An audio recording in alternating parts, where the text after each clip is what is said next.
What's going on, YouTube? Give you guys a little day in the life, behind the scenes vlog type action. I actually had a buddy call me 1-2 minutes ago, said there's a bunch of hypercars by the house. So I guess we'll start there, see where we end today. We got Chris from Ecom Kings. And yeah, so as you guys know, we're in Q4. If you guys are in e-commerce, you know it's the craziest time of the year. And that means that our workload is crazier than ever. So why not take the camera with us? Chris, how's Q4 treating you, my guy? Dude, it's crazy. Let me see today, just alone my store's like almost $3 grand in sales, over 100K for the month, so not too bad. Holy fucking shit, dude.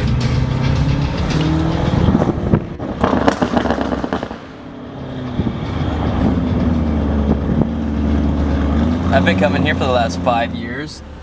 This is probably like one of the top 3 lineups that have ever been here. I mean, we have like Chiron's, 4 Lamborghinis, like 4 GT3 Porsches. We have a fucking Chiron at Fashion right now.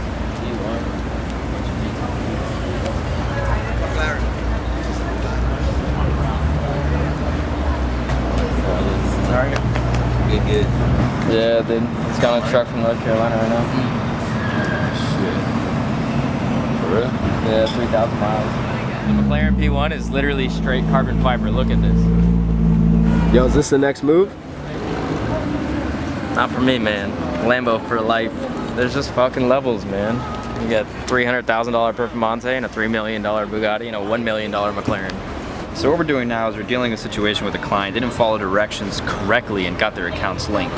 Now you don't see this on the front end, but on the back end it's super important that you follow attention to detail, because right now Jeff and I are having to deal with this and Amazon is pretty fucking strict. So small attention to detail is what matters. You 2 people on the same internet, they're not gonna let you have 2 accounts, you know? I can pull up the exact screenshot to show exactly what it is. Can you send me that screenshot? Yeah. I'm listening. It's just inauthentics. That's what you got suspended for. When Amazon sees you do that, they automatically think you're a scumbag. Even though once you beat an inauthentic claim, you almost never see one again. I almost like when stores get on inauthentic claims. If, let's say I beat it, his store will be good forever. Does that make sense? Is Jeff gonna rev this thing? Is that what his plan is? I guess he's gonna wake everyone up? Loud as hell. That's probably the loudest I've ever heard a gargle, dude. Filming our new YouTube video right now, so if you guys have any questions about e-commerce you want answered for the next video, let me know right here. Why should I stay away from low BSR products on Amazon? So the reason you're going to want to do that is because a lot of the time those low BSR products are going to have extremely high competition. They're going to have a lot of Amazon Prime sellers. So the price is almost going to be next to unbeatable. You're just not going to be able to get the same prices as people who are actually either registered brand owners or who are selling that and buying from either liquidation centers or just have a really, really good supplier.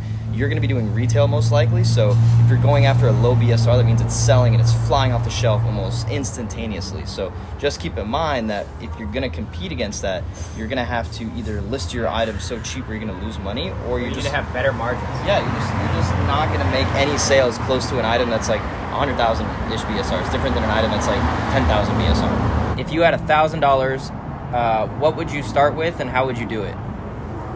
If I had $1,000, only $1,000 in your bank.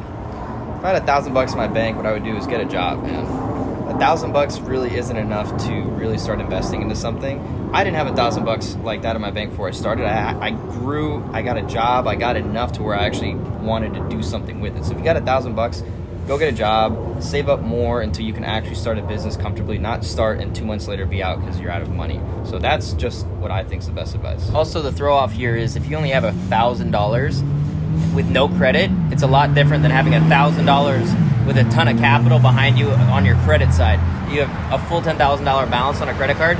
You can start drop shipping with that, and the $1,000 you have can be enough to set up a business entity, buy your monthly subscriptions, $40 to sell on Amazon, for example. You can get a couple softwares, and that means that $1,000 can last you a while your personal credit is doing your inventory fulfillment. Now, you can't use that method with flipping things like on eBay or doing retail arbitrage with FBA. You also can't use credit for FBA wholesale because wholesalers want physical money. They want liquid cash. They don't want credit because they don't want to be charged that 3 to 5% merchant fee. Why Amazon dropshipping over Shopify? When you make a Shopify store, you have no audience. Shopify doesn't give you an audience. They give you a platform to build an e-commerce store, a web front, right? That's only a web front. Now, you find your own products like you do on Amazon, but you don't find your own audience because Amazon gives you the audience. They tell you what is selling, and that's what a BSR is, best selling rank. They tell you what's selling regularly. And so when you plug into that system, you have people already looking for those products that are ranked on Amazon.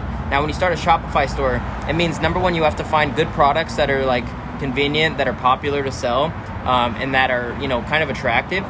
Then you have to find your audience that'll actually buy that product. And this is the downfall, because beginners try to get into Shopify and they think that they're going to make a ton of money because, if you make one successful ad, you could have a crazy month with Shopify. Now, the issue with that is the most, popular, most successful companies that use Shopify, like Fashion Nova, Kylie Jenner's store, they have brands behind it. Fashion Nova built a brand using influencer marketing, huge. They found a niche, which is clothes that are attractive clothes that the stores are not selling.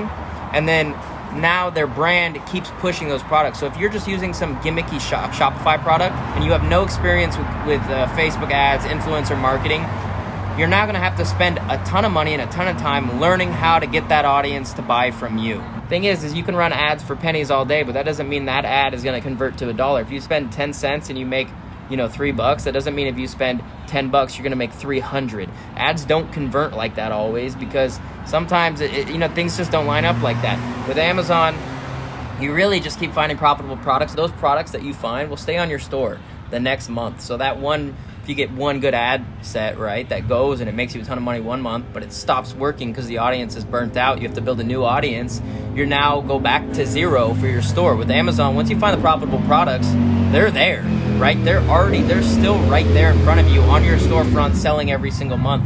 So it's more compounding and more consistent, and it's easier to learn than Shopify. One thing that's also super important to understand about Shopify versus Amazon is the times. And like Jeff was saying, people nowadays don't want to wait 3 weeks for a product. They want it now. Like when I order something on Amazon, I get it in a day or two.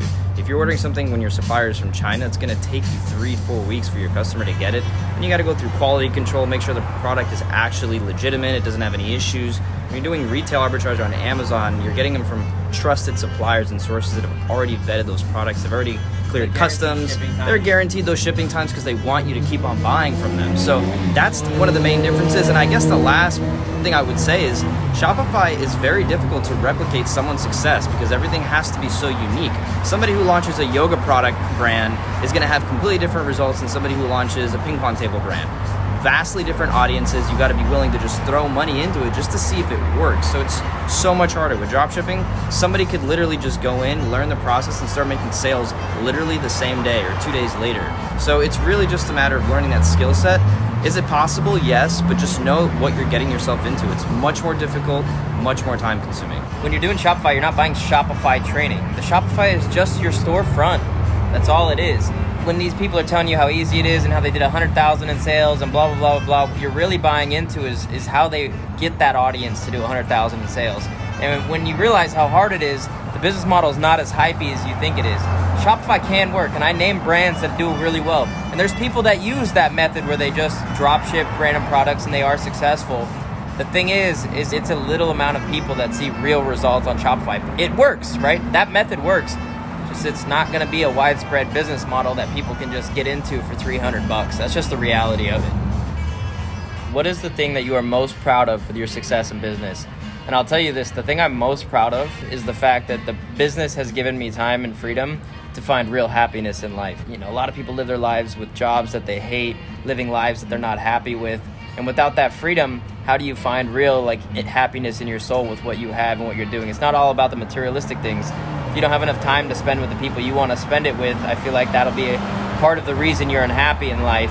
And so one of the things that is so amazing with owning a business, especially an online business, that gives you a little bit more freedom. I'm not talking millions of dollars. I'm saying if you make an extra $5,000 a month, you'll be able to, have time and financial freedom to be able to search and find what makes you happy in life and what makes you fulfilled beyond, getting a car like a Lamborghini. A lot of people say, oh, I love my life because I have all these expensive things.